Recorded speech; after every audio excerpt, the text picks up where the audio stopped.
Good afternoon, everyone, and thank you for attending our March 24th regular council meeting. I will now call it to order at 1 p.m. First on the agenda is any added items?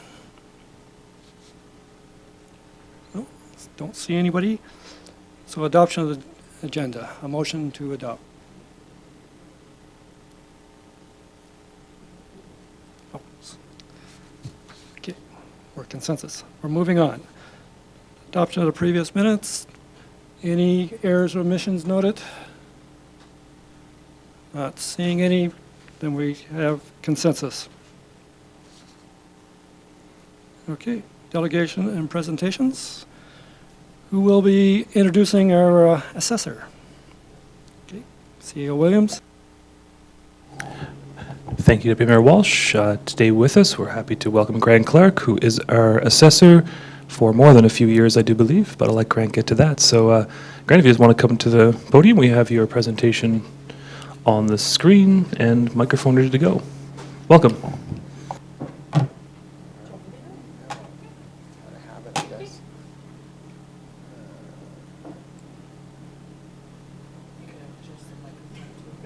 Okay. Hello, everyone. Of course, you've heard my name is Grant Clark. I'm with KCL Consulting, and we look after your property assessments. So thank you, Mayor and council members, for inviting me. So we'll just walk through. It should be fairly quick. The process we go through each year at a fairly high level when we prepare your assessment. So we'll just highlight a few things. Can I get rid of this little window? Oh, there we go. That's fine. So we'll go through the legislative process, so the legislation, the evaluation process, the relationship between assessment and tax, what you can do if you have concerns about your assessment when you want to file a complaint, and then at the end, if you have any questions, I'll certainly be happy to answer them. So first of all, there's the rules. I'm sure most of you are familiar with the Municipal Government Act. On the assessment side, we have to follow the procedures set out in the matters related to assessment and taxation regulation. And then the minister also provides or sets out guidelines, including guidelines about the process, but also guidelines requiring us to submit data for audit to the province. So they ask us to upload to the provincial database assessment information, including assessment factors, to make sure that we have prepared the assessment in a manner that is in compliance with the regulation. Then, of course, there's the matters related to the assessment and complaint regulation as part of the process. So one of the most important dates as it relates to assessment is the July 1st date. And most importantly, it's July 1st of the year before the tax year. So July 1st, 2024 for the 25 tax year. So when a person opens the envelope or looks at their assessment notice and they see that date, it's human nature to think of value at the point of time you open the envelope, but you have to think back to July 1st and what was the market doing in the spring of 2024. The physical condition date is December 31st of that year. So let's say, for example, someone builds a garage in November. We would include that garage assessment in the valuation and then backdate that value to July 1st of 2024. And that's the same, all properties are like that. With one exception, machine equipment, and that's October, end of October. Right, so the typical approach to value that most people are familiar with is a single property appraisal. Sales comparison, where an appraiser will select 2 or 3 properties, maybe 5 properties, adjust them for residential, and come up with an estimate of value. Then there's also the cost approach, which is essentially the cost to build plus the land, less any depreciation, as another approach to estimate value. And then the final one there for single property commonly used is the income approach, which is essentially net income adjusted based on cap rate or interest rate. So if it's simplistically 10%, they earn $100,000, the property's worth $1 million. For assessment, legislation requires we do it a little differently. So legislation requires we use mass appraisal. standard methods, common data, and statistical testing. So we have to use all sales when we prepare the assessment. So we would generally take all the market data, all the cost data associated with all property, put it in our database, and adjust it to market using some statistical analysis. Same approach with income. We put all the information in our database, adjust it for mass averages, and adjust the assessment value to something that is typical based on the income data.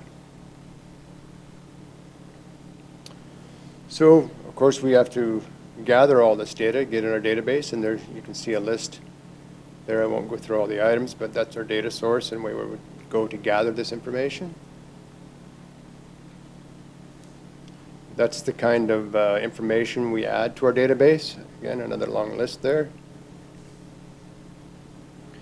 We also get information from Land Title's office. All our sales data we download from Land Title's office, and then we'll go through each sale to make sure it's a legitimate sale, an arm's length sale. And you can see the bottom list there shows any sales that we would exclude if not considered arm's length. So once we have all this information in our database, we take all the sales and we adjust them from 3 years back through to July 1st, 2024. So this is how we do it. So there's a lot on this slide, but I'll start in the top right corner. And you can see from July 2021 through to July 2024, the average monthly increase for residential sales is 0.68% for that 3 years. Annually, 8.12%, and almost 25% increase during that 3-year period. If you look at the highlighted piece in the middle, from July 1st, 2023 through to July 1st, 2024, residential sales went up 7.24%. What that graph shows is the sale to assessment ratio. So we'll calculate what that relationship is and measure the trend all the way back from July 1st through to July 21, or July 1st, 2024, which is what that monthly adjustment amount represents. Once we have all those sales adjusted, we then calibrate our model, with the objective being trying to get the assessment as close as possible to 100% of the adjusted sale value. So the regulation requires that the median assessment ratio, that is the middle point, if you were to adjust them from high to low, be between 95 and 105. So for this year, July 24, or for 2024 for the 25 tax year, that median ratio is 96.3 for residential property. The legislation also requires the coefficient dispersion be between 0 and 15. So the coefficient dispersion is simply the average distance from the median. So in the case of Olds, it's 7.2. So after we have all the assessment updated, and you can compare there the sale prices listed at the bottom, and you can see the assessment trend relationship, bottom left corner up to the right. And those dots represent all the property that is sold over the last 3 years. So all this information and the process we go through for residential is somewhat similar, although a little bit more detailed for commercial because there isn't enough sales. We tend to lean a little bit more on the replacement cost or the income information to calibrate that valuation model. After that, all that information is prepared, we upload it to the provincial database, and the auditor goes through and checks to make sure that we in fact have followed the rules and calibrated our model correctly.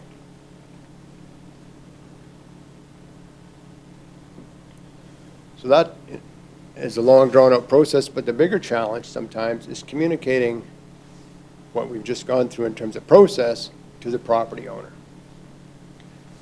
And as you know, on the tax rate bylaw side, There's multiple different classes of property, and obviously on the residential side or on the assessment side, there's many different types of property, industrial, commercial, and within each of those categories, several different types of property.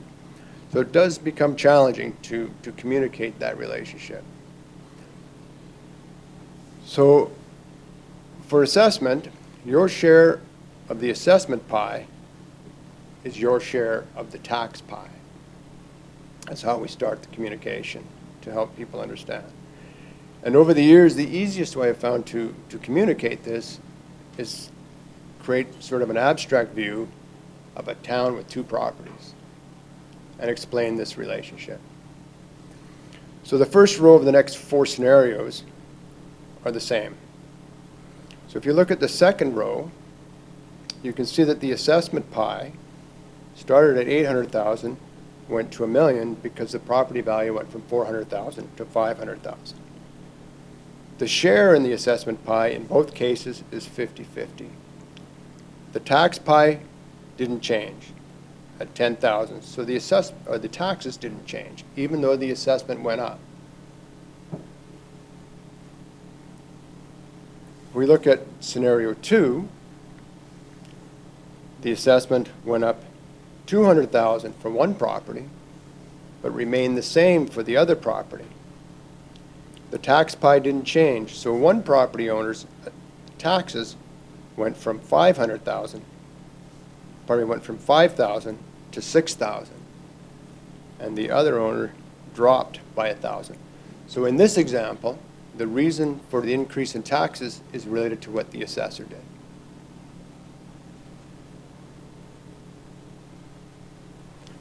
In the third scenario, the property went from 400,000 to 500,000 for each of them. The tax pie went up 10%, but the share remained 50-50. So each property owner's taxes went up $500. In this example, the reason for the tax increase is because of an increase in the tax pie, because the assessment share remained 50-50. In the fourth scenario, which is the more common scenario and the more challenging scenario to try and communicate, is when you have both an increase in the tax pie and the assessment pie. So you can see again, the assessment went from 400,000 to 600,000. The other one remained the same. The tax pie increased by 10%, 10,000 to 11,000. And one property owner's taxes went up by 1,600, and the other one dropped by 600. So in this example, it's both the assessment change and the increase in the tax pie is the reason for the change in the amount of taxes. A common question we get when we're talking to property owners is, the tax rate went down. Why didn't my taxes go down? So using 100,000 as the baseline for the property and a tax rate of 0.01, property taxes $1,000 in the previous year. If the assessment went up 7.24%, as we talked about earlier, you have to offset the tax rate by the increase in the assessment, which is what has happened in the second row, and you end up with the same amount of taxes. So if there was no increase in the tax pie and the tax rate is offset, the tax rate goes down, the taxes remain the same. In the third row, a tax increase to the pie of 5%, you adjust the second row tax rate up by 5%, and you can see that there's a 5% increase in taxes. Similarly, in the fourth row, a 10% increase and a 10% increase in taxes. So in row 2 and 3, the tax rate went down, yet the taxes stayed the same or went up by 5%. So in the end, the average change in assessment equals average tax increase. A change in assessment greater than the average is a tax increase greater than the average. And of course, less than the average, a tax increase less than the average, or in some cases less. So once this exercise is all done, we've talked to the property owners. If they still aren't comfortable with their assessment, that is their share of the pie, based on assessed values as of July 1st, they think it's unreasonable, they can file a complaint against their assessment. And they have 60 days from the date on the notice from which to file a complaint. So we encourage them to call us, give us an opportunity to review their assessment, make sure we have the information about their property correct, give us a chance to explain the process, walk them through the relationship between assessment and taxation, make sure they're being treated fairly insofar as their share of the tax pie based on our July 1st valuation, and hopefully we can answer all their questions. So if they're trying to contact us, they can reach us at this phone number. The best way is through our website and use the inquiry form. That gives us a way to track the inquiries, and we can follow up and talk to the property owner and review their assessment. So with that, if there's any questions, I'll be happy to answer them. Thank you for that, Mr. Clark. Does council have questions? Councillor Cummings. Thank you, Deputy Mayor. Just a quick question there. Do you actually get a lot of inquiries from our citizens saying, hey, what's up with our assessment? It's depends what happened to the tax rate or the taxes year over year. So when we do get a call, I will pull last year's tax rate bylaw and the current year's tax rate bylaw, and I'll compare the tax pie. And I'll say what changed year over year in that tax pie.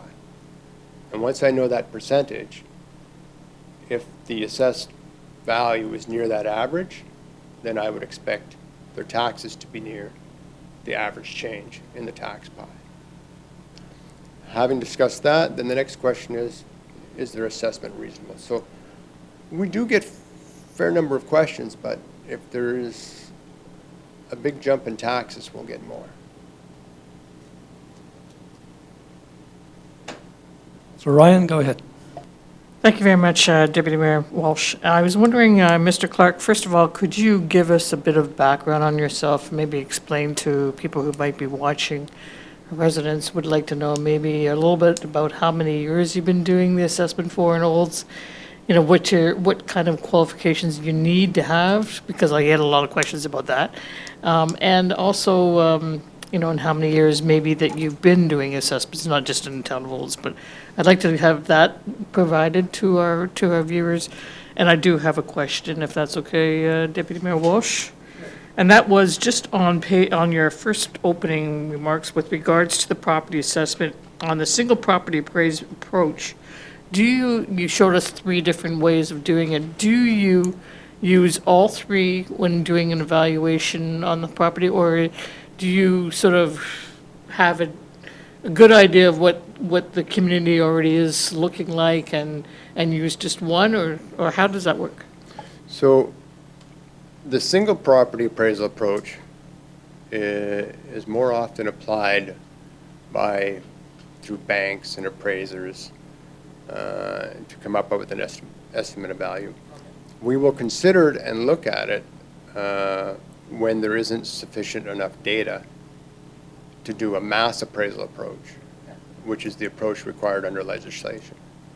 So we're required to use mass appraisals. So you may use 3 or 4 or 5 sales in a sales comparison. I use every sale to come up with a value. On your earlier comment, I've been doing this for 35 plus years. And in order to do or to be responsible or designated as an assessor under the Municipal Government Act, you have to be accredited as a municipal assessor. And there is a Municipal Assessors Association where you're required to get your certification. You must also maintain recertification every 5 years in order to continue being appointed as an assessor. So that's generally the background. How many years have you done it for town of Olds? That's a good question. 20 years. Too many. Thank you very much. I appreciate you giving the background. I think people would like to know that, and thank you good. for your answer.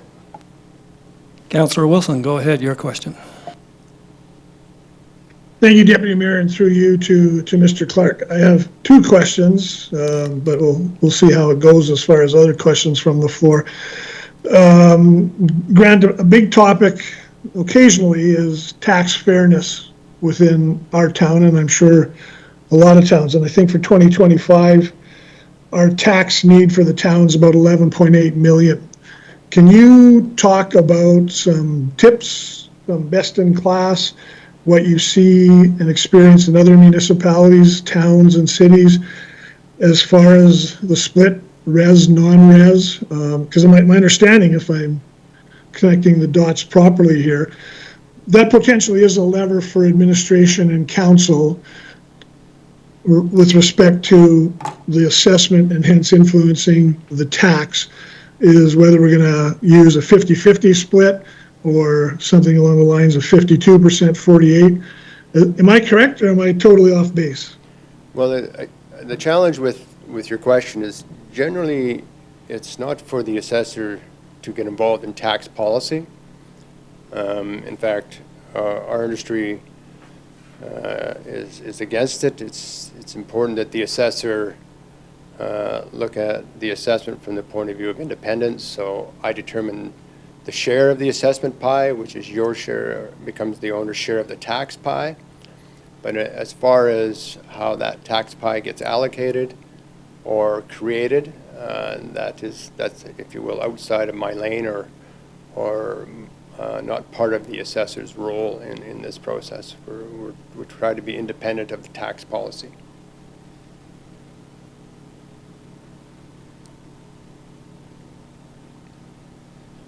You have any more questions? Okay, Darren, go ahead. Thank you, Deputy Mayor. So can you just comment on the coefficient of dispersion? I think you said it's a 7.2. Yeah. And there's an acceptable range, and I think we're about halfway midpoint of the acceptable range. Again, I'm looking just for comparables to other municipalities. Is that 7.2? Is that about average, and does that give our residents and our business owners a reasonable comfort feel that when you do all of your analysis and so on, that 7.2 is a reasonable coefficient of dispersion? So it'll vary based on the availability of data. So smaller communities with less sales will likely have a larger dispersion.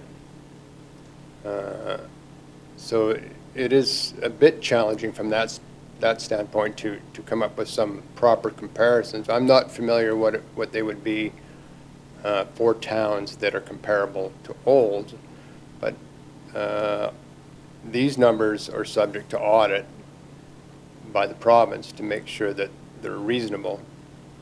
So that's about as best as I can say on the COD or the coefficient dispersion.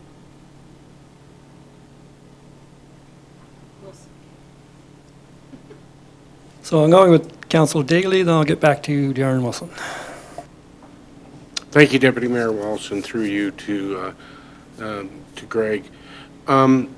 Is inflation taken into account for any of the assessments that are completed? Do we look at only the market value, or do we look at it inflated and then take a certain percentage of that down, or how is that calculated in? Because as we've seen in the last few years with the shortage of housing, the price of real estate has increased significantly, just supply and demand as well as inflation. And so I'm wondering if that's ever taken into account. So I guess from my point of view, the inflation, whatever that amount is a product of whatever the resulting market is showing for real estate.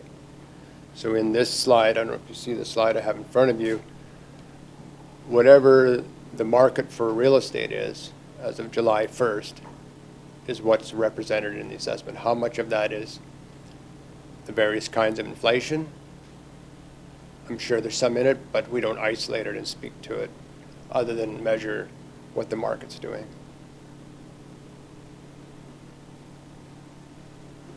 Okay, Councillor Wilson, go ahead. Actually, my question was along those same lines. I was just wondering, again, as Councillor Daly pointed out, Olds has been experiencing some robust increase in our assessments for the whole town. And most of it seems to be inflationary driven rather than real growth driven. So I think you've addressed that a bit. I guess we're just saying these are market forces at work, supply and demand within our market. And it's a two-edged sword, as we all know. Increasing assessment values are good positive news for home and business owners, but they can and do drive usually higher tax. So I don't know if you got anything further to add, Grant, but yeah, it was just going to be a question around Sure. the inflationary growth versus the real growth. Sure, I'll share with you that other municipalities we look after, and many of the municipalities have seen similar increases as far as increases in real estate values. I go back to my two-property example to measure the impact. As an example, the first scenario. So that's a 25% increase in property value from 400,000 to 500,000. Yet if I look at the tax pie, it's the same amount of taxes if the tax pie doesn't change. So I would suggest the inflationary part is a challenge for council administration to rationalize their budget around and how that impacts the community. Whereas the assessment part is how I manage their share of, if you will, those new costs or that inflationary impact.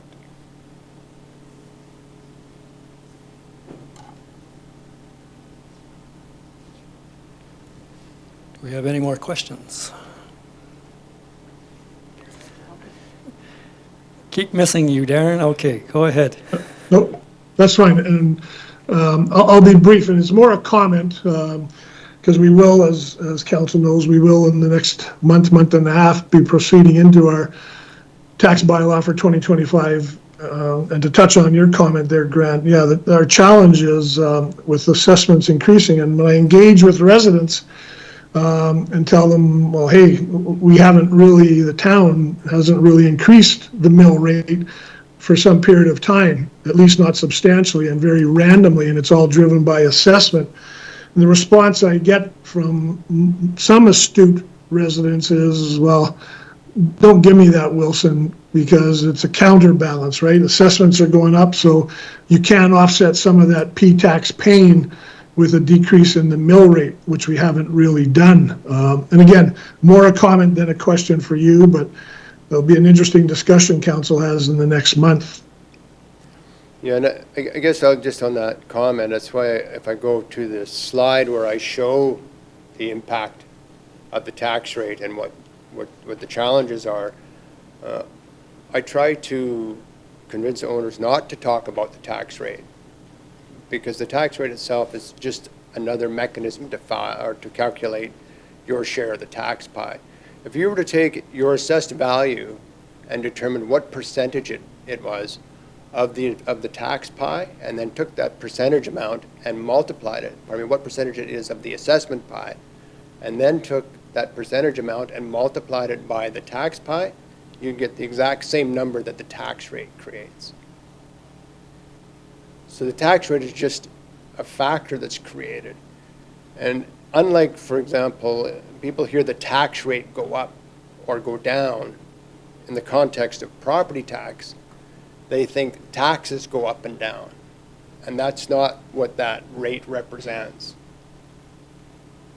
In the past, it was called a mill rate, which was a better word to explain what it represented, dollar per thousand.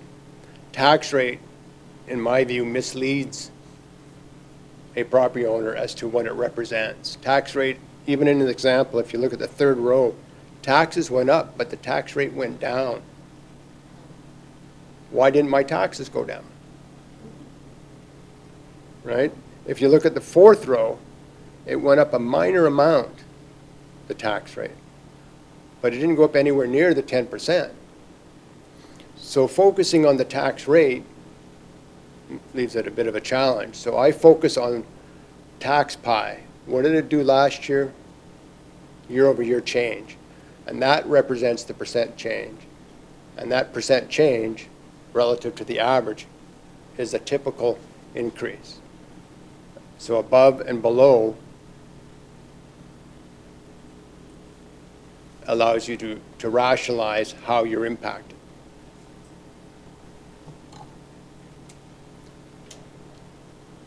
Councillor Daly, go ahead. Thank you, Deputy Mayor Walsh. Through you to Grant, and I apologize, I called you Greg earlier. That's all right. So Grant, in your opinion, and you mentioned that you do assessments for several communities, in your opinion, what would be a healthy residential, non-residential split within our tax assessment? Yeah, so again, that's the challenge for me to participate in tax policy. I'm expected to sit independent of tax policy, so the challenge, there is for the role of council, together with administration, to reason through what would be an appropriate split between those two and what's in the best interest of the community, as opposed to me preparing those tax pies and then turning around and saying, this is how you should distribute them. So we try to stay away from that part of the equation. Go ahead, Councillor Ryan. Thank you, Deputy Mayor Walsh, and through you to Mr. Clark. Do have a question with regards to how many years we've seen an assessment increase for the town of Olds.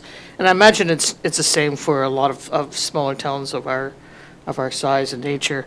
But COVID was one of those years where it was sort of, you didn't know whether it was going to go up or down. But in the last, since COVID, so the 2021, and when you take a look at the slide that you had with all those numbers where it was all in orange, yeah, that one there.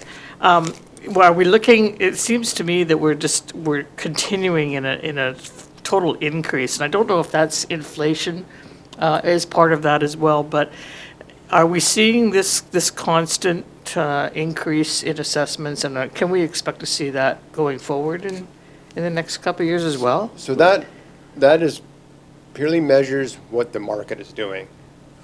As to what or how it's made up, many variables that influence what a willing buyer and a willing seller will accept for a price. As far as forecasting going forward, my many years has taught me not to do it. I wish I knew what the market was going to do, but I don't. So that's a bit of a challenge. People say that interest rates are dropping, so that should influence the market. All these variables are talked about. But in the end, we try to be careful not to impose a bias at all and simply measure what the market is telling us. And that's the approach we take. Yeah, I have two other people. Is it a real supplemental? Go Yeah, ahead. it is a supplemental. So just to go further on to that then, so are we seeing then for the last, say, 3 years, which is what you've looked, our assessments have gone up each year in Yeah. Knowles? Is that right? That's correct. Okay, thank you. Yeah, in fact, if you look at that slide, they've gone up 24.72% over the last 3 years on average for the residential group of properties. For your commercial group, flat or 2% increase, right, over the last. Councillor Cummings and CEO Williams. Thank you, Deputy Mayor. So as a homeowner, I'm very happy that our assessment is going up every year. It's an investment that we all make in our homes, and that year after year, the values of our homes go up. And I think every homeowner in the community is happy that that's happening. The tax relationship to that is a little bit discerning for a lot of people. I get that. And unless something dramatic happens in a community, I'm going to guess that statistically speaking, the slope of the line might change in the graph that we see in front of us, but the slope is still always going to rise over the longer period of time. And like, unless the factory shuts down and you're a one factory town, or your mine closes and your housing bubble crashes completely, there's a high expectation that the value of your home will continuously grow over the long run.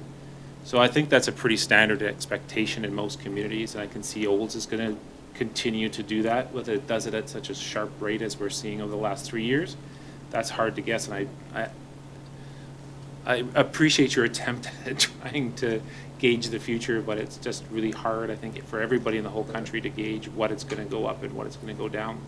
And you're right, there's so many other factors included in the slope of that line, like what's the rate of our increase going to be, the demand on housing, the newcomers to our communities, jobs, that sort of stuff. So highly unexpected to see that, but I can't imagine assessment going down anytime soon, or going down over, how to say it a little bit better, I can't see the assessed value of our homes decreasing over a long period of time.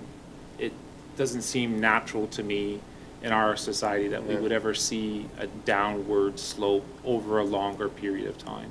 So, Does that sound well, reasonable? I guess I'll cite a couple examples. Many of you may remember the financial crisis in 2008. Values dropped or plateaued for a period of time. And that occurred suddenly. You know, and the phrase, even investing and thing, it's escalator up, elevator down. So it can happen. Who knows what the impacts of tariffs are going to have? It could be sudden. It could be fairly significant. And how that will play out in the marketplace, I don't know. CAO Williams, and I see Councillor Wilson has another question. Thank you, Deputy Mayor. I just want to go back to Councillor Daly's comment. I believe the split he's referring to was the assessment split of residential and non-residential. Because we have seen two parallel tracks with our assessment the last few years. One is the inflationary impact it's having on our housing assessment. The other is the drop in our industrial assessment, which seems to have a small, maybe blip of a correction this year, if I'm reading initial reports right. But are you able to comment, Grant, on, I think I know what I believe the definition or the reason to be why I like industrial assessment to be static or growing, but what do you see as kind of indicators that the overall assessment base is healthy, as opposed to being over-reliant on inflationary growth, particularly in the residential assessment classes? Right. So the residential market is more driven by sentiment, people wanting to buy houses, having nice houses, whereas the business drives the commercial and industrial side. We've talked a little bit about inflation. I can tell you on the income approach to value that we use as part of our mass appraisal, the operating costs of these businesses, which of course property taxes is an expense, has offset any increase that they may have got in rent. So the net effect is limited increase in value for those properties. Then of course, the industrial side, you will need demand, economic growth. So they kind of are at two different market demands, one more of the economy-driven business side, and one is more of the demographics, number of people coming into a community, that kind of growth. So it's a bit challenged to reconcile as to why one segment has moved so dramatically and the other has not, but it has stayed relatively flat for the limited amount of demand for new business in the town, and therefore limited demand for industrial and commercial property. Councillor Wilson. Thank you, Deputy Mayor. My final question, and I think it's a quick zinger for Grant. So your slide in the PowerPoint addresses the inquiry process. Can you talk a little bit about, so I go through the inquiry and then I say, hey, okay, I want to appeal. How that appeal process works, is there a cost? And then I'm assuming my appeal and the outcome could either drive up or down, correct? Yes. So rarely does it go down. But generally, we try to resolve these appeals before, or these complaints before they get to them. But if, in fact, we're not able to get them accepting of the assessment or recognize their concerns and adjust the assessment, there is, of course, they can appeal their assessment. I think the fee is $50 for residential and $250 for I'm not sure the exact number, but it's either 250 or 350 for non-residential. They get that appeal fee back if they're successful in their complaint. And as part of the complaint, the onus is on the property owner to demonstrate that the value is incorrect. Right? One of the challenges we have often talking to property owners, they want to compare their assessment from last year to this year and say that my change in assessment should be the same as everyone else's. And so that's quite often a lot of the conversation, whereas what we're showing in this, at least in this slide, is the average change. But in fact, some property values have gone up more than others. And so the question then becomes, is the assessed value correct or reasonable as of July 1st, 2024? So if they disagree with that number, which effectively is their share of the tax pie, they can certainly file a complaint and work through the process. And I believe the complaint forms are available at the town office. Thank you.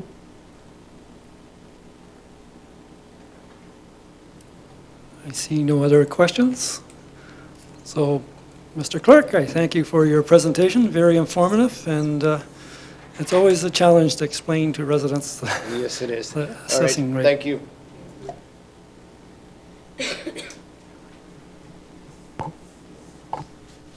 Okay, moving on to page 7, 3B. Oh, a motion to accept for information. Councillor Ryan. Thank you, Deputy Mayor Walsh. I move that Mr. Clark be thanked for attending the March 24th regular council meeting and for speaking to council and for his presentation. Thank you. Okay, development permit. Oh, sorry. Let's vote on that. All in favor? It's been a while, yes. Okay. We have a development permit. Nathan's here to share with us this permit, so go for it, Nathan. Awesome. Thank you, Council. I have two applications in front of you this afternoon. The first of which is a variance for an existing garage. This garage was originally approved in 1973 with a variance allowing the garage to be located 0.61 meters off of the property line. The applicant applied for a certificate of compliance, in which I noted the garage was closer than allowed, and therefore that's what our application's here to excuse me, to address. So, thank you.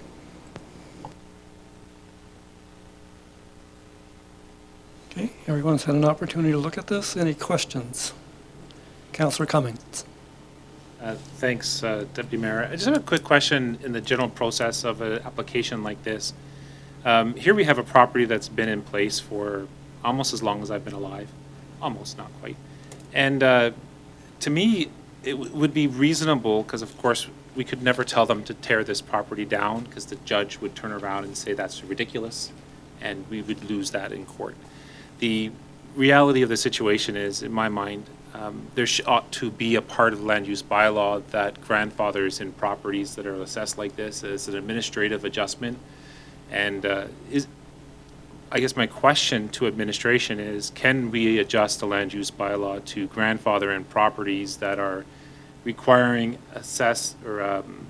more of an administrative change than any sort of reasonable expectation to demand a tear down due to a variance that we haven't caught over 35 years, 40, 50 years in this case. Is that something we can include in the land use bylaw to avoid these even coming to council and just being processed by administration? Just because it seems unreasonable that we would have anything other than just rubber stamping this as an approval. I would defer to CEO Williams here. Thank you, Deputy Mayor. Very appropriate and apt question. two things. Land use bylaw review, this is something we do want to seriously consider at a holistic level, whether it be variances, bringing old properties into compliance, whether it be direct control districts and the various minutiae that council's involved in there. And the idea would be how we can best make use of council's time and best facilitate our development process with the hope of giving people, applicants, the most expedient service. The second piece, and pertaining to this application in particular, and other applications like it, even though we don't generally get notice of these let's say setback issues until a property wants to be redeveloped or sold, it's not ideal that someone didn't get a permit and follow the rules, but where I personally come from, I would rather that people be proactive and identify that to us and then us work with them to bring the property into compliance. And I think any opportunity we have to do that, even though the steps may not have been followed properly at first, I see it as a net positive. Not ideal, but still positive. So, longer answer to your question, we certainly do plan and bring council that exact question, how to make this easier on everyone, and that we will continue to support residents who have perhaps done unpermitted work or bought a property that had unpermitted work done to it, making that process to bring it in compliance easier and cheap for them. So. Councillor Ryan, go ahead. Thank you, Deputy Mayor. I had almost the exact same comment as Councillor Cummings, although I do, and I appreciate what you have said as well, CEO Williams. With regards to this, I would like to see some of these properties fall into compliance, and you're right. I mean, these would only come if they were looking for a compliance certificate or they're doing a real property report. But I would like to see perhaps us charging for a small fee for these kinds of compliances. It's taking up time of our developers to do this, and who knows how many applications would be made if we start to open up the gate floodwaters and and it come flooding through, and then they're swamped. So perhaps that's something we could also look at when we do the land use bylaw. Sorry. And standard application fees do apply to variance requests post fact as well, but Perfect. Rates will also be part of the conversation we have throughout the course of 2025. Councillor Daly? Thank you, Deputy Mayor Walsh. So just to clear my head here, back when the garage was developed, it was given the variance of 0.61 meters, and now it's sitting at 0.46 meters. Is that correct? That's correct, yeah. I'm familiar with this part of town. I used to live in this part of town, and when I bought a piece of property in that part of town, there is a number of garages that are sitting very close to the property lines. In particular, the piece of property that I bought, after the purchase, I was notified that I had to move the garage. And to get a development permit, I was redeveloping the garage at that time, but to get a development permit, I had to relocate the original garage to meet the ordinance of the town. And so when it's a garage in question, I question whether that is an option for us to do as well. And the other thing, is the neighbors, is there any complaints from the neighbors in this, or is the neighbors, it's just been there so long, it's probably just part of life to them now, I suppose, eh? For these applications, I don't circulate to adjacent landowners. However, I haven't heard anything to date about this property. CEO Williams, go ahead. Thank you again, Deputy Mayor, and to Councillor Daly's comment about his unfortunate experience with the town of Olds back in the day. Certainly that is an option that the town has at its disposal. And it's something Nathan and his team look at with all variance requests. Let's say, for example, that a garage was built within the setback limits or outside the setback limits on a drainage caveat or something. That would be a case where I would say we need to look at moving the structure. In these cases where decades have passed, there's not a lot of significant adverse effects happening. I think this administration prefers taking the approach that everyone survives, and that's just the course of the most practical course of action, path of least resistance. You can poke holes in the argument, and certainly in your experience, you have a lot of right to, but that's our preference at the moment. No worries. I just use that as an example, but it follows along with your comments about compliance, in that in this part of town, there is a lot of garages that are built out of compliance on property side yard setbacks. And so I just think to work with the people instead of against the people is a great way to go. So thank you. Okay, Councillor Wilson, go ahead. Thank you, Deputy Mayor. And just my brief comment is certainly support looking at ways that we can become more efficient. Certainly the homeowner in this case to be applauded for bringing this back. It does raise questions for me in terms of, again, first time right. And I think CAO Williams touched on it in terms of what's the materiality or the adverse implication of a variance. And in this case, it would seem to me to be fairly minor and minimal.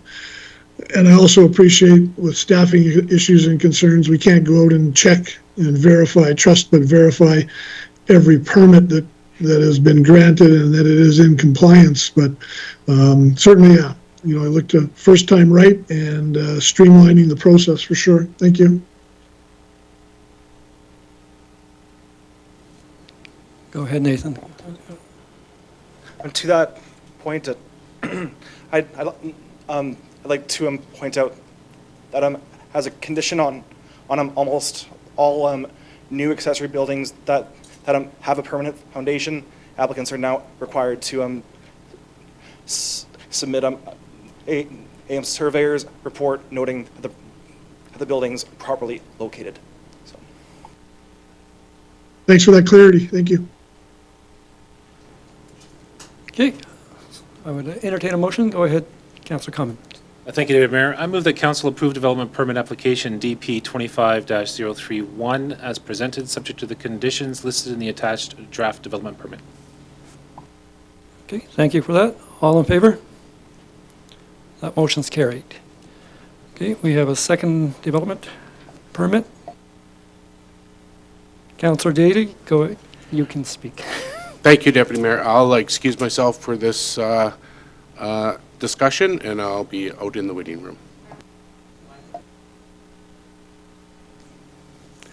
Why is because the name on the development permit is the same as my last name. It is my son's application. Thank you, Councillor Daly. We'll give you a shout when we're finished here. Excellent. Thank you, Council. Second application that I have is for excuse me, is for a new garage with a variance to a maximum height and the maximum area of the building. The variance is to allow the building to be over the 4.5 meter maximum at 5.41, which is a 17% variance, and over the 110 meters squared maximum area to allow it to be 111.5 meters, which is a 1% variance. The purpose of a variance request is to allow the applicant to construct a garage large enough to host his work truck and have a roof pitched that's in line with the surrounding buildings, and the area is to accommodate personal workshops space. And I would note that there is not a proposed business operating out of that shop. Okay, thank you for that, Nathan. Any questions? Councillor Cummins? Thank you. Just a quick question here. If we look back at page 17, in the background section there, it talks about the 15% variance required to come to council. Is the reason why we're seeing the area variance, which is only 1%, because there's an attached height variance at 15%? Normally, if it was just the area variance, you would have the authority to deal with that yourself, and it's because of the height variance that we're dealing with both variances today. Yes, that's correct. Thank you. Any other questions? Councillor Ryan? Thank you very much, Deputy Mayor Walsh. I have a question with regards to location of this garage. I haven't got a clue where they're trying to build it. I see a garage in the front. Are they looking at building a garage in the back? Because it doesn't really say it in this drawing here on page 21. Doesn't match up with this picture that is on page 20, so it's like in the opposite direction. I'm sorry, I might be directionally challenged here, but it doesn't make any sense to me. Yeah, the proposed garage is going to be in the northwest corner of a parcel with access out of a back lane, if that helps answer your question.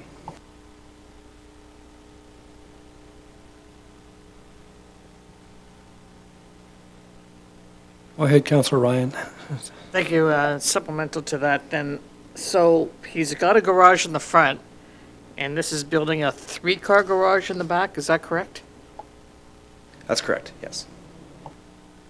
Okay, and he's saying that that's not for a business? That's 5 garage. Yeah, the applicant has told me it's all going to be for personal use. If council would wish, in the past, I have included a condition explicitly noting that the garage may not be used for a home occupation. If that's a concern, that's a path that I have exercised in the past. Supplemental? Go ahead, Councillor Ryan. Sorry to take up the time here, but I would want that condition on there. This is 5 garage spaces for residents, and I've seen this in the past happen, that they may not have an interest right now, but there's an opportunity there, and I would be concerned about that. And with the, is this still within the percentage of the property? Like, I know we have a specific area allotment for land that they have to keep clear, that they're only allowed to do a percentage of buildings. How is that, adding a triple-car garage in the back of this, going to take up more of that space, or is it still within the conforms of the bylaw? Yep, I can confirm that I measured the total area coverage, and it does meet our standards. For that, I would like to see a condition added that they cannot use this for a commercial building or sort of a business, however you want to word that. I would like that added as a condition. Council, any other comments, questions? Okay, go ahead, Nathan, go ahead. Thank you. Do we want the exact language discussed now, or is it appropriate to wordsmith that later? Typically, I've stated this garage is for personal use only. No commercial or industrial activity may operate in this garage. Would that language be adequate? Councillor Cummings? Thank you, Deputy Mayor. So I'm not a big fan of that option. Any home use of a business use of a property has to come before this council again. Sorry? I think home use of business is something that we don't we? If it's not a prescribed use or stuff like that, it falls within the policies and bylaws that we've created as an organization. So we've created bylaws and policies that govern that outside of the idea of a garage being constructed. And it's not our position to turn around and say a guy that's got 5 vehicles can't have 5 garages on his property. It fits our rules and regulations and the policies that we've created. I would rather, if we look at 10 on the actual draft proposal, it says that it has to follow all the land use bylaw requirements. So if they're going to put a home business in there, they're going to have to make an application for that at a later date, and then we can determine if that's going to be an appropriate application of the property. I don't see us limiting the property, and then how does that person then go and have a legitimate business on their property, which is something we don't want to stifle. We have home-based businesses throughout our communities based on our bylaws and policies related to that specific application. And again, the same thing, if it's 5 garages, 6 garages, 7 garages, who are we to say how many vehicles he's allowed to have parked inside of his facilities?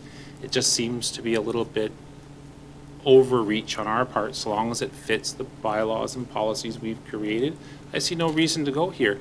The variance is about the height of a building, not the number of vehicles he's going to park in his garage. So I will not support an amendment to this requiring a prohibition on home businesses in this property. Councillor Ryan, you want to respond? Absolutely, I want to respond. First of all, I didn't ask for a prohibition on business. He can put a business in there if he applies for it. The problem has been in the past, and we have put caveats on these, or conditions on these applications. In the past, Nathan has just stated he has, saying that you can't put a business in there. The problem has been in the past where people have put up the garages in their back, and then all of a sudden they were using it for work. I had one right across the road from me, using it for business and then never applying for a business license. They continued to operate, and it wasn't until, several years later that something was done with regards to it because of complaint of noise. Now, I'm not saying anything against home businesses. I have a home business myself, as you are well aware of, Councillor Cummings, and I don't exactly take your language to as what you just said. I think it was ridiculous. But anyway, I just want to say that I had no intention of curbing his business ability, and if he wants to apply for a business license, he can do so. This is not going to prevent him. We're just saying it's a condition. If he wants to bypass the condition, he can do so by making an application as for a home business at that point. To me, I just think that if we put it in there right now, he's going to have to apply for a home business license if he wants to do one later on. If we don't, then the person could put in a business, and we wouldn't know it for a couple of years unless somebody complains. So it's just protecting us, or protecting the neighbors for right now. That's my feeling. Okay, thank you for that. Councillor Wilson. Thank you, Deputy Mayor. My brief comment, I don't have a concern including the condition. Again, if you read the material supporting the RFD, it talks about he needs the extra space for a work truck. He also wants it for the extra space in the garage for a personal workshop. In this case, if it increased specifics around what is and isn't allowable with the garage build construction, I don't have an issue. It just provides, perhaps, as Councillor Ryan has said, an extra layer of protection and confirmation for the applicant and protection for the residents. And as has been said, if he wants to apply for a home-based or a commercial business, then he can certainly go that route. But at least he knows up front that that isn't allowable with this construction bill. Thank you. Thank you for that, Councillor Wilson. I guess I'm going to direct a question to Nathan. A condition of this sort, would that preclude them from applying for a permit later on in this, well, within a year or two? I'm just curious how that would work. Yeah, any home occupation application applied for in the future, its conditions and approval would override any negating conditions in this permit. Thank you for that. Any other questions? Not seeing any. I would entertain a motion. Councillor Ryan. Well, thank you very much, Deputy Mayor Walsh. I move that the council approve development permit application DP 25-033 with the added condition of, I don't know how it's worded, but putting in that they cannot run a business out of there? Something, you have the word smithing, Mr. Hill, so subject to the conditions, so that would be subject to the conditions with the extra conditions I just listed in the attached draft by development permit.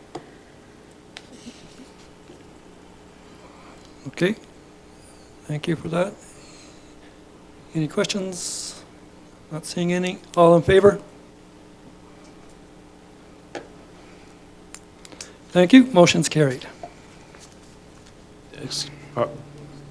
Opposed, please? Opposed?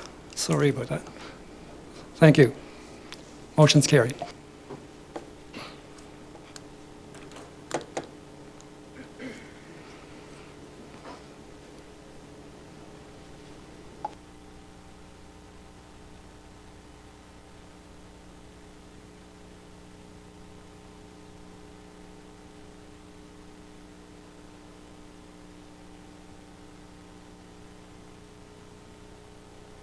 Okay. So moving on to page 33. Councillor Bylaw- Wilson, or sorry, Councillor Walsh. Before we move on, do you mind taking a 5-minute break? Sure. Everybody's okay for a 5-minute break? Okay, we'll take a 5-minute recess.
So welcome back, everyone. I call the meeting to order.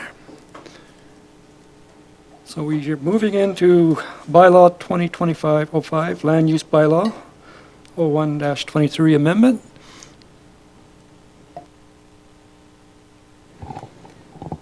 Thank you very much, Council. This first bylaw amendment is for the rezoning of a property at the southeast of town.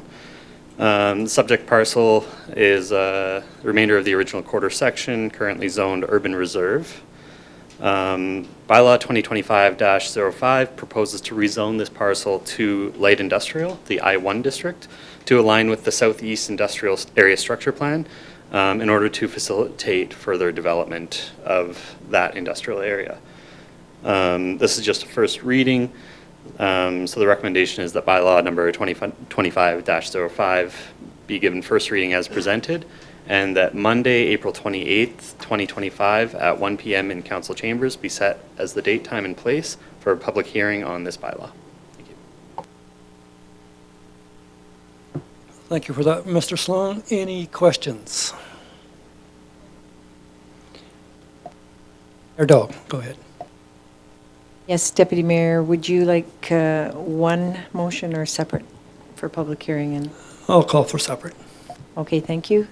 That bylaw number 2025-05 amendment to land use bylaw 1-23 be given first reading as presented. Thank you for that. All in favor? That's carried. And a motion, Councillor Daly. Thank you, Deputy Mayor Walsh. I move that Monday, April 28th, 2025 at 1 p.m. in council chambers be set as the date, time, and place for a public hearing on bylaw number 2025-05. Thank you for that. All in favor? That's carried.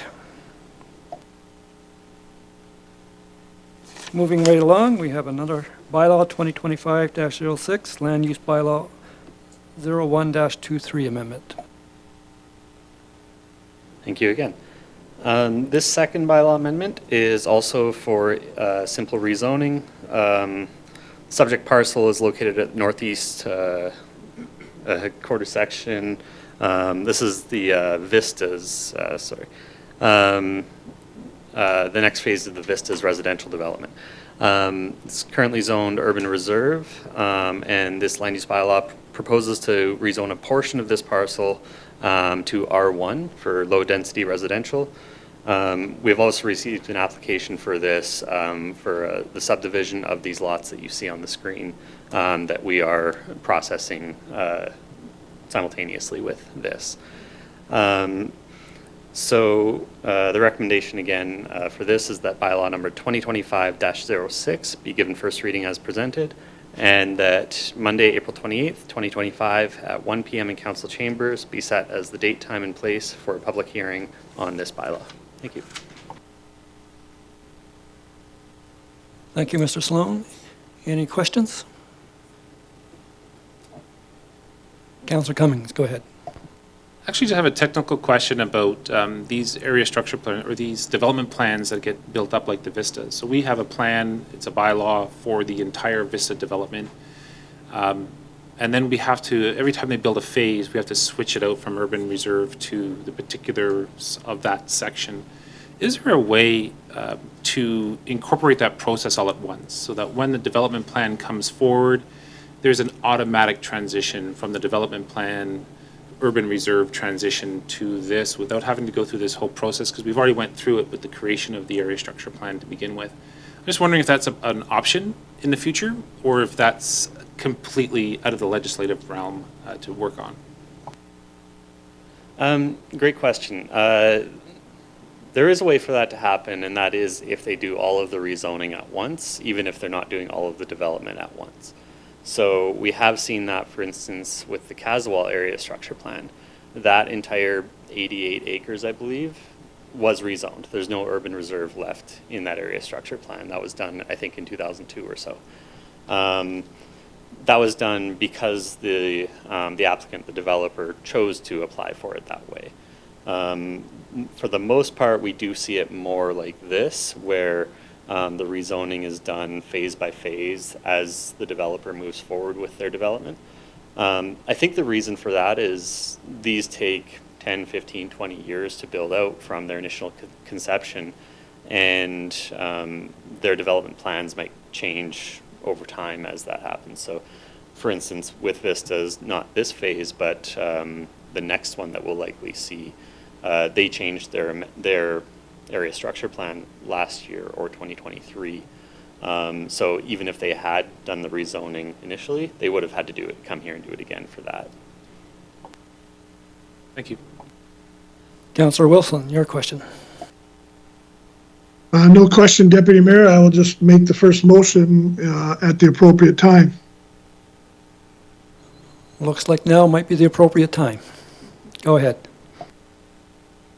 Thank you. I make the motion that bylaw number 2025-06, amendment to land use bylaw 0123 be given first reading as presented. Thank you for that. All in favor? That's carried. Okay, the second motion, setting a hearing date. Mayor Dahl, go ahead. That Monday, April 28th, 2025 at 1 p.m. in council chambers be set as the date, time, and place for the public hearing on bylaw 2025-06. Okay, thank you for that. All in favor? That is carried.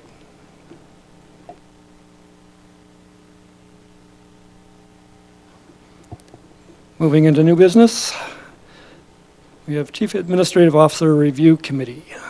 Needs to be struck today. Any questions? Everybody's read the material and ready to make the motion? Councillor Cummins? Thanks. I move that council creates an ad hoc committee that consists of all members of council to conduct the Chief Administrative Officer annual performance evaluation, and further that the review be completed by and finalized at the May 26, 2025 regular council meeting. Okay, thank you for that. Anybody have a question? Not seeing any. All in favor? That's carried.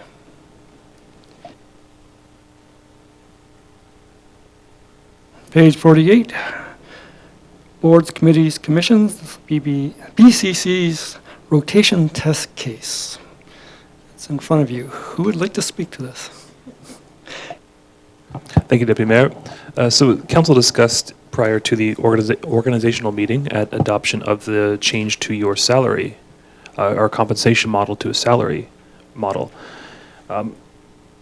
So this simple version of this was used at the org meeting in 2024 for the 2025 appointment year. And this is what administration believes could be brought forward starting in 2025 at the organizational meeting, just to give council a more holistic view of the 4-year terms on appointments for committees, commissions, and boards. As noted, each committee, commission, and board has a weighting, and council's intention was to have the workload based on this weighting spread as evenly as possible amongst all 7 elected officials, the mayor being a bit of an exception just because he or she does carry a greater workload. So this provides 2 options. One is a rotating annually option, and one is essentially a 2-year option. This goes into conversations that were had that some of the commissions, boards, and committees do ask or do require experience, let's say, or continuity in their appointment process for at least 2 years and request often more. So it gives council that discretion, of course, and it is council's discretion whether they listen to the advice or asks of those external agencies. So even though there's 2 options, the unstated piece is that council each year can do whatever it wishes. That should conditions change, preferences change for a new council, this is just a guide of what's possible to try to have that equitable distribution exist across years 1, 2, 3, and 4 of the council term. It's not set in stone. Council will have flexibility, but for now, we're just happy to take any feedback on how council sees this process playing out based on the options before you. Thank you for the explanation. I'm sure there's going to be discussion. So, Mayor Dahl, you had your hand up first. Yes, thank you, and I want to thank CEO Williams and our legislative clerk, Marcy. Unfortunately, I've got that name wrong because you did have a name change, I'm pretty sure. For the hours of work put in scheduling these term options. It's been a difficult run in the past to try and stabilize all boards, committees, and commissions. And I not that I really totally understand the ABC and everything right now, but I know it's effective and that it's better than what we had in the past. I really like this, and thank you very much for these options. Any other comment? Councillor Ryan. Thank you very much, Deputy Mayor Walsh. I do think that it's a good first step, I guess, in trying to mitigate this picking and choosing between who's sitting on what committees, and certainly for a new mayor coming in might help them, assist them in making those choices. I do think that there has been a lot of work put into it. I agree that, thank you very much to the administration for doing this.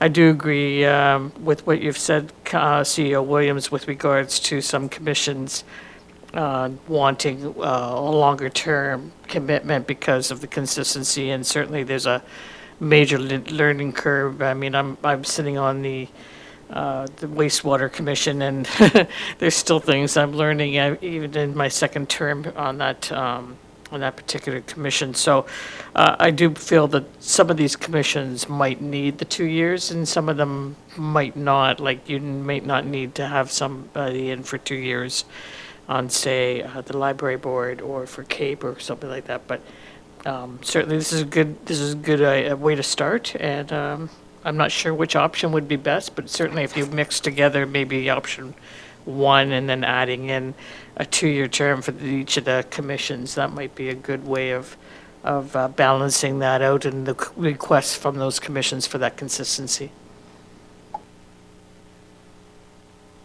Councillor Cumming? Thank you, Deputy Mayor. So again, I'll reiterate, lots of great information here. And I'm a huge fan of the weighting concept so that we can identify the workload of each particular organization and then how we share that amongst ourselves. That's very important to me, as we've had other conversations related to that. I'm not a big fan of the year-to-year swap out, and I'll just explain 2 issues on why.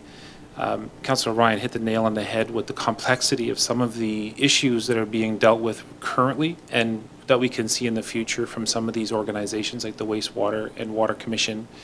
They have some rather intriguing issues that would be a challenge for a councillor to come up to speed on each year as we move through. And I think that is relevant in a number of the committees that we sit on and can pop itself up as an issue spontaneously that we don't understand or know of in the future. The other issue is the inability to develop leadership on these boards and commissions if we're rotating every year.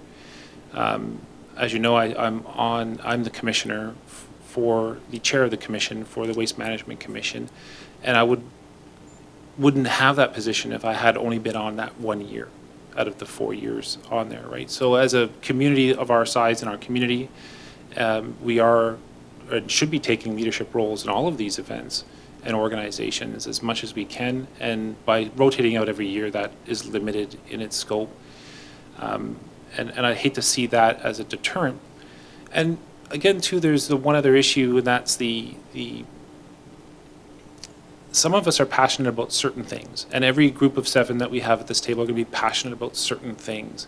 And sometimes having a passionate person on something, a board or commission, can be beneficial to the town as a whole, right? And sometimes we'll have people who have absolutely no interest at all in something. So when we start looking at those issues along who gets a BCC or who's the best option for a BCC. Those are other issues that these mandatory rotations might be a little bit too restrictive in my mind. 2 years at the least, and with an option for continuation beyond 2 years is my vision for this in the future. But lots of great effort and work, and I really appreciate the weighting system itself. That's a needed thing. Thanks. Councillor Daly. Thank you, Deputy Mayor Walsh. And I also would like to just say thank you to the CAO and the legislative clerk for putting this all together.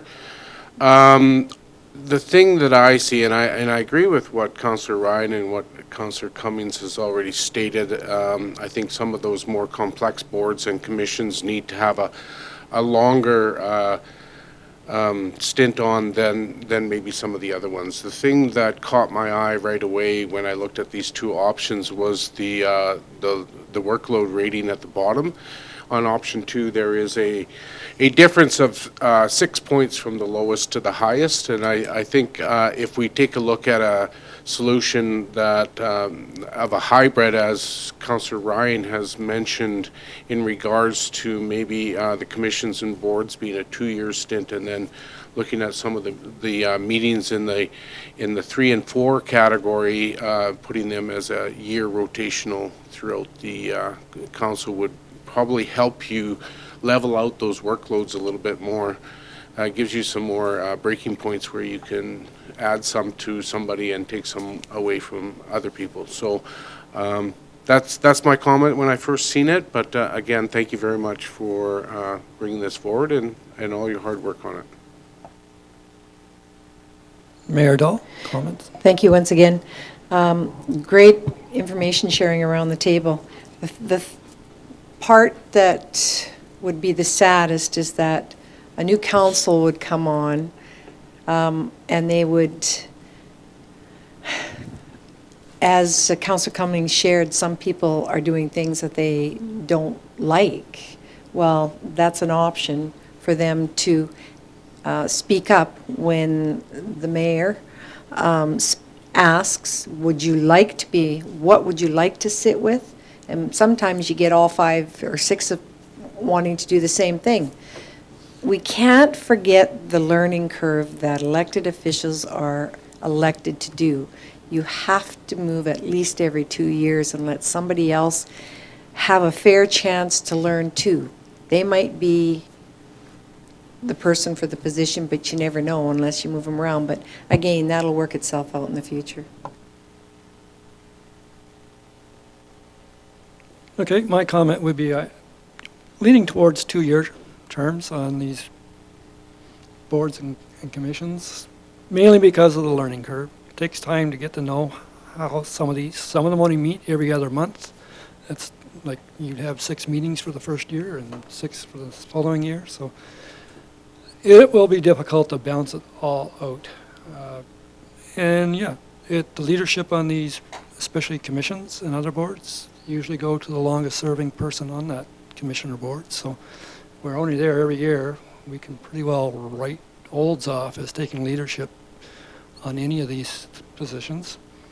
But I think it makes a good start for a new council to be able to look at this and appoint it.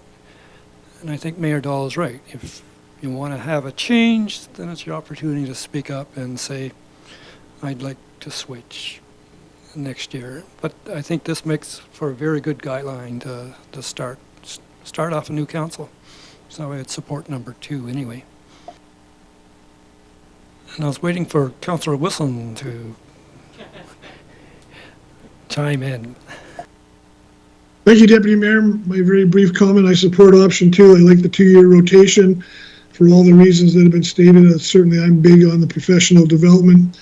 You raise a very good point, Deputy Mayor, relative to some boards or only meet a couple, quarterly or something like that.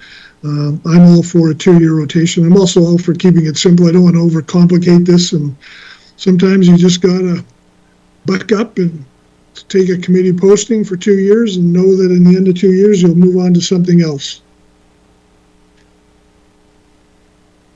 Okay, there's no other comments, I'll entertain a motion. Mayor Dahl. Thank you. That council accepts the board committees and commissions rotation test case as information, and once again, thank administration. Thank you for that. All in favor? That's carried. Okay, we're moving into correspondence and information on page 51. We can get a motion on the floor for this. Councillor Ryan? Thank you, Deputy Mayor Walsh. I move that the correspondence and information report ending March 24th, 2025 be received for information. Okay, thank you for that. Any comments on this? Not seeing any. All in favor? That is carried.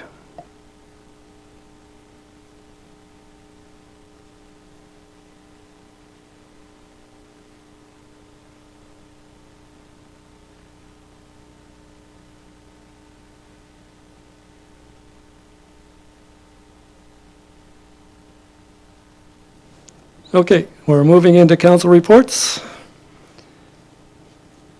So we'll start with Mayor Dahl. Go ahead. Just a note, Deputy Mayor, and I don't know if you can see it at this point, but there's 2 reports that need to be given verbally, Walsh, yourself, and Cummings, Councillor Cummings, and Councillor Wilson would like to add too. Yes, I'm aware of that. Okay. So we'll start with Councillor Cummings. Thank you, Deputy Mayor. So I just have 2 topics to talk about today. So we met at RDR Mug last week. A special meeting as well as a regular meeting. The special meeting was to pass our new bylaws.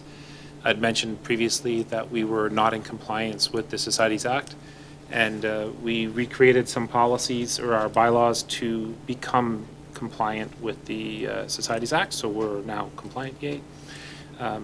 But it's a work in progress, and the documents went back to our committee to do some refining, because of course there's a very large group of people and we couldn't agree on it, so poof, it's gone. We also had a really interesting presentation proposed or brought up on our Acadia irrigation program. We've talked a lot about the Ardley Dam process that is being funded by the province right now in development and research. But it's also at the very, very east end of the river system is an Acadia irrigation program. And I'm not too sure we've talked about it here too much. It's 108,000 acres of land that will go through an irrigation process. What do we talk about here? 170 million cubic meters of water will be diverted from the river, which sounds like a lot, but it's only 1% of the total water in the river, so it's not really all that much. Power requirements going to be 92 megavolt amps, which is a hard to wrap around number, but that's enough to power Olds in its entirety.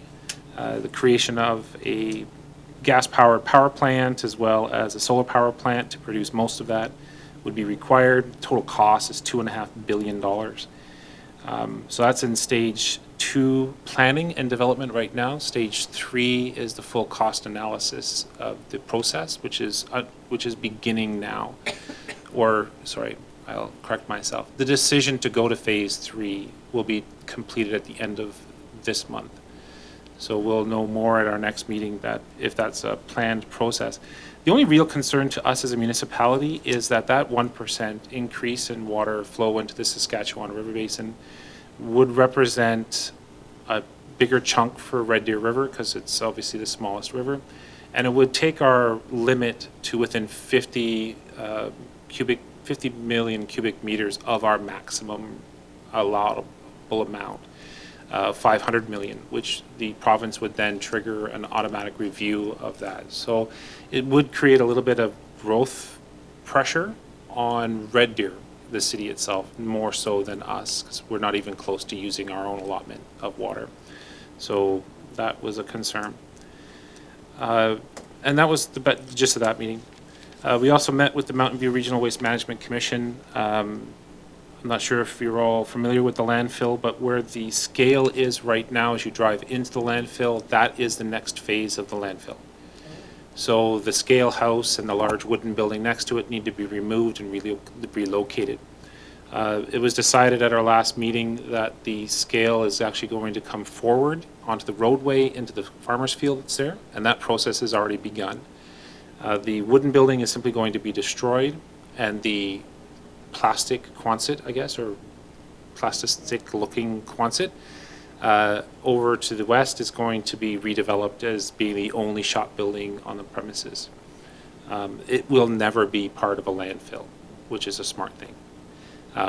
The scale moving forward will not be part of a landfill for the next 100 years. So by then it'll be rusted and falling apart. We'll need a new one anyways. The added cost that we're developing now is the fact that that is an old landfill, and we have to move all of the garbage off that location and put it onto our airspace right now to develop that space. So we are not sure how much garbage is in there. Now we've hired a contractor to come and figure out how much garbage is actually there. On a plus side, though, we received a crap ton of hydrocarbon dirt over the last couple of weeks, more than we've ever had before, and that's a very expensive dump for us. So our revenues will trend upwards because of that, and we'll see some really good financials at the end of the year because of that hydrocarbon dirt that's being dropped off at the landfill right now. I can say that we meet once every 2 or 3 months right now because everything is just running very, very smoothly at the landfill. So that's all I got for you today. Thank you for that. So, Councillor Wilson, you have some updates. Yes, thank you, Deputy Mayor. 2 very brief updates I neglected to put in my report. Just on the Interact banquet that was held a couple of weeks ago, they raised $6,000 for Kirsten's Place. So a great effort by the group there, the Cole High School students, some staff. $6,000 raised at the banquet, which was in the commons area of the school. And then I attended the museum AGM, which was a day after I submitted my report of last week.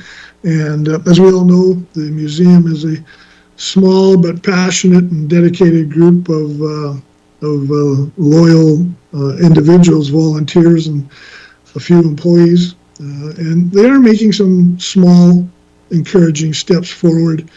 The museum is an historical society in terms of increasing their Facebook visits, their reach, increasing their donors and donations. They will be implementing a new website here very shortly. And their Facebook visits are not simply confined to the local area. There are people outside the area that are accessing the Facebook page and indicating they will be visiting. And certainly the education in the schools continue to be a focus for the Historical Society and the museum. So I just wanted to mention that. It didn't make its way into my report because that was one day after I submitted. Thank you. Thank you. And as for myself, I've attended a number of council meetings, a service level review on October 26th and also February 26th. A little behind the times. So Mountain View County hosted a session, our CMP, and Mountain View Senior Housing, which I attended. On the 27th of February, I attended the CLC Connect event at the CLC, which was quite interesting. February 27th, I also attended a Parkland Library Board. With a few reports filed with the government, but of interest was everyone's, let's say, financial statements were available through Parkland. And just as an interesting, all of Parkland members spent about $7,939,000 and 505 some odd cents for the whole region. So but 35% of them run a deficit, and that was interesting. That's down from 40% the year before. But as averages go, Olds is in that 10,000 to 15,000 number for citizens that access the library, and that number is usually 545,000 numbers. So our library is pretty well right on the average for libraries of similar size. So that was the good news of that.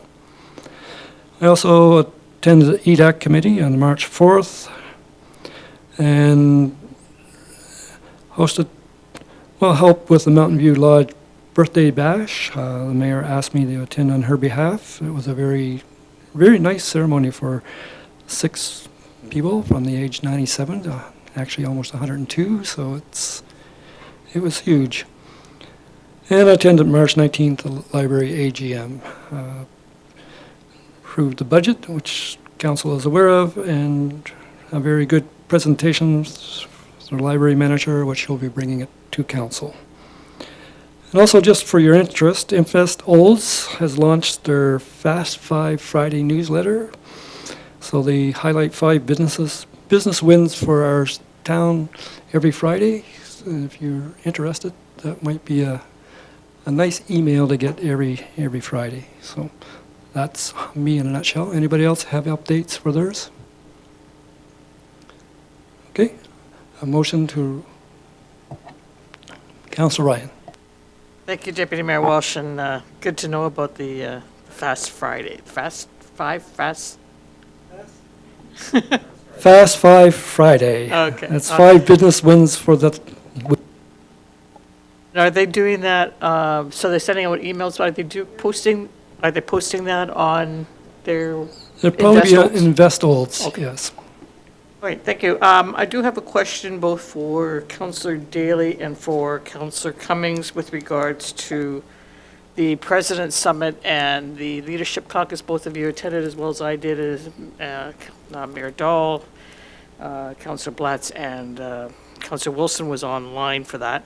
But for the 2 councillors, I was wondering, I didn't hear anything from Councillor Cummings on the summit or the Leadership Caucus. I know that you attended, I just wanted to find out about what they attended for the education sessions. I'm just kind of interested in finding out those sessions, just to see if maybe if they could share what they learned. Everything, the 5 or 6 of us have already heard the general stuff, but just the education sessions, I'm not sure, even Councillor Daly, which one you attended, so.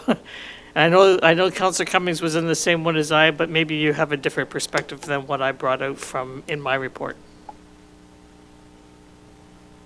Oh, I'd love to share that. I have notes. They're just not right here in front of me right now. So I can certainly put that all together and send it out as an email to everybody. Thank you, Councillor Ryan, for your inquisitive question. So the breakout sessions that I attended was Mastering Conflict in Local Government, and that was presented by our facilitator, Tracy Solverson, or the one that did our facilitation of our... Sorensen. Lawrenson. And so she had some really good insight into kind of the mechanics and the way that we should be addressing each other, which way we should be interacting with each other, and found it very, very refreshing to hear her sentiments again, as well as I've heard it before in other leadership, about the respect within the council chamber as well as outside of the council chambers. The whole theme of the President's and the Leaders Caucus, of course, was civility, and so this fit in very nicely with the theme of the conference that took place. And so I found her presentation to be very enlightening, and also reminding us of our duty to each other as well as the citizens that we represent. So, and then the other one I went to was the harassment one, the harassment in council chambers as well as in the workplace. And this one was facilitated by, they had 3 attorneys as well as a representative from law enforcement there. And so that was really eye-opening to what was happening in some of the communities around us as our neighbors and within our province. They had some people that were actually presented some of the situations that happened to them, and it's really astonishing that that type of behavior would happen in a public place and to a public official. And so they went through what we can and we can't do when it comes to those situations, both from the attorney point of view as well as the law enforcement. So, and that was really, really good to know as well. And they did give us a little bit of guidance on what we can do before it goes to that level, but not very much. It was mostly what happens when it escalates and goes from there. And there has been several cases in the province which astounded me. And the other one, of course, I went to, and I think everybody went to, was the municipal breakout sessions for towns. And so we were all there for that one, which was good information as far as, you know, things that affect us as a town rather than a city, a village, or a municipality, a small municipality. So, yeah, those are the ones that I attended. Thank you, Councillor Daly, because I didn't attend those two, so it's good to hear, and good for our citizens to hear what we're learning. And I know that harassment has been a key element. It certainly was at FCM as well. So, you know, people in the public that are harassing municipal officials. So it's good to hear that they're continuing on that conversation. Thanks. Mayor Doe. With being at the same one that Dan was at for the guest speaker, it was really, really interesting how she described how you show yourself, how you, project yourself, and what to do and what not to do. Like, don't play with your face if you're on TV. It tells people that people read into you by your verbal pauses or whatever. But she was very strong about sharing that, and it was really enlightening, actually. It was a good wake-up call. Thank you. Any more comments? I believe we have a motion on the floor. Okay, so who would like to? Councillor Cummings. We can move that the reports from council boards, committees, and commissions ending March 24th, 2025 be received for information. Thank you. All in favor? That's carried. So we're moving to page 66, 8A, Councillor Wilson's exploration of animal shelter options. So, Councillor Wilson, man, I'm just going to throw it at you and...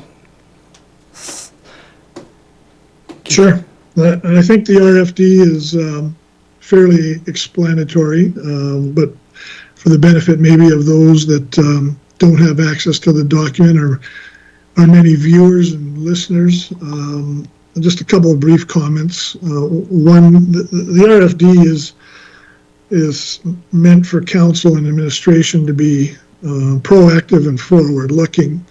We know within the town, and it does come up through our service level discussions, specifically around animal bylaw enforcement, and with our municipal enforcement officers, we know we are challenged and forced to make some difficult decisions, only in the sense that we don't have an animal shelter to aid and assist with, when animals need to be, I guess, seized or sheltered and put in a facility. Which then requires compromises in terms of our service levels. So again, this is meant to be very forward-looking, anticipatory, proactive.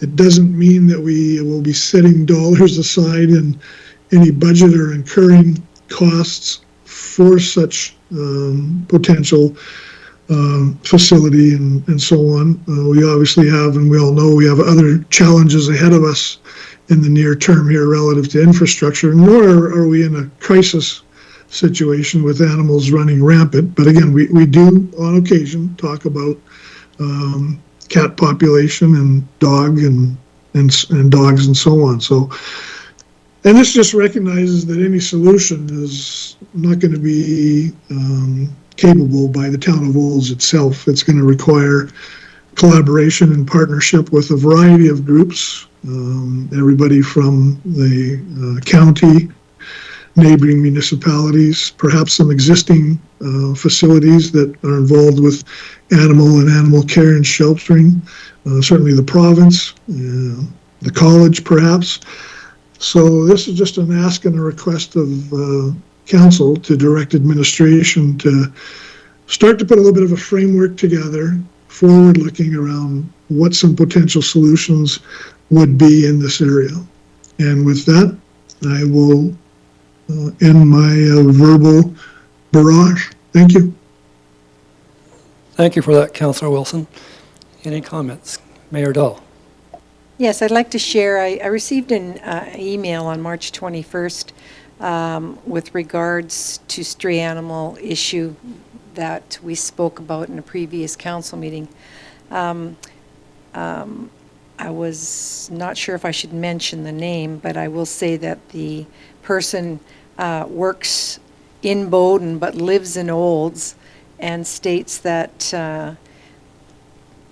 so overwhelmed by all the surrounding communities, and it would be great if we could have one in Olds. They would like to be involved in the shelter project and look forward to hearing updates from the Town of Olds Council on where we might go with this, and they know people that would like to be involved. So I do believe that if we did move forward in this area, just as Councillor Wilson had shared, for the investigation of where we could go with this, I think we would have people come from surrounding municipalities without a doubt.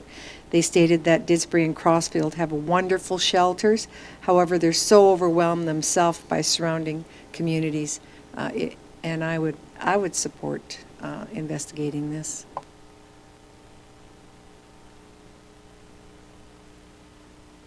I don't see any other questions. How about a motion? Is anybody wanting?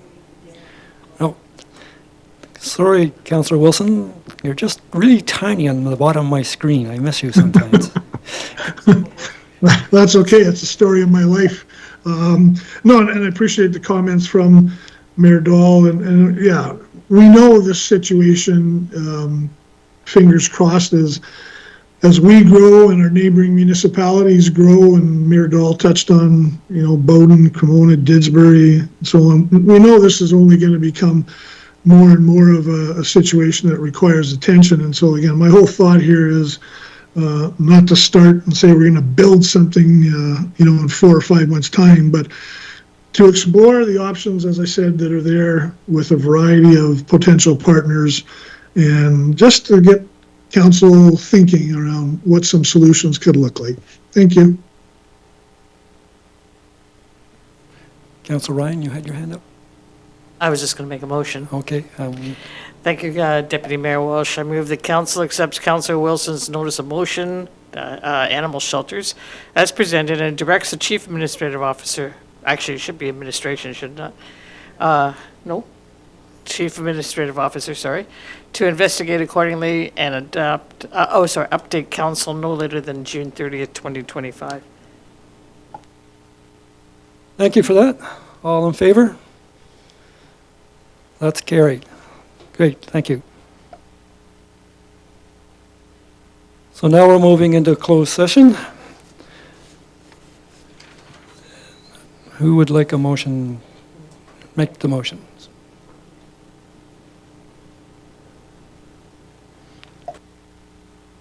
Mayor Dahl, go ahead. Well, I was going to make a motion to move into closed session.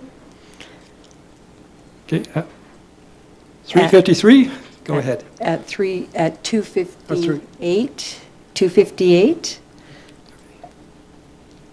Do we want to vote on that first? Okay, for each item, item Yeah. 1, disclosure harmful to intergovernment relations facilities. Item 2, disclosure harmful to business interests of third-party development. And item 3, disclosure harmful to personal privacy personnel. Okay. Thank you. With, CO, would you like everybody in the room? Oh, okay, thank you. All in favor? Motion's carried. So when council goes into closed session, for continued participation in a virtual council meeting, stay online in live stream meeting platform, and the meeting stream will be replaced by a graphic. When the graphics are removed, that will indicate that the meeting is ready to reconvene. Thank you.